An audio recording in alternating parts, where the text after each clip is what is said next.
Kur menduam se drama mes ish banorëve të shtëpisë më të famshme kishte përfunduar me finalen, Xheneta Fetau vendos ndryshe.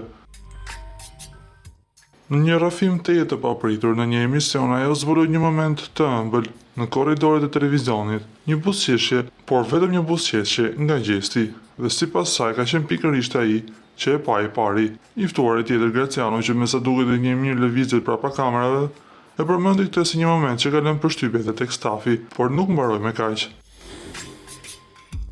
Ai nuk nguroi të përmendë edhe një tjetër emër që gjithmonë dhe situatën, Eglin. Ai e pyeti Xhenetën nëse kishte takuar në ambientet e televizionit, por përgjigja që mori i la të gjithë gojë hapur.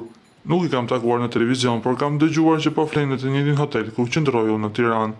Tani nuk e di kush po ndjek kë, tha ajo me një buzëqeshje që s'dëshiron shumë përkthim. Pra ndoshta rrugët e tyre nuk kryqëzohen në ekran, por në hallin e hotelit. Pra, historia nuk ka mbaruar. Për ndjekësit që janë në pritje të episodit tjetër jashtë shtëpisë së famshme, ky ishte një dhuratë të e papritur. Dhe pyetja që na ngacmon të gjithëve është, a është kjo thjesht një rastësi apo një lojë mes tyre që sapo ka nisur? Nga ana tjetër, fansat e çiftit të Eglit dhe Gjest kanë mbetur mjaft të tronditur nga deklarata e Xheneta Fetaut dhe nga vërtetësia e saj.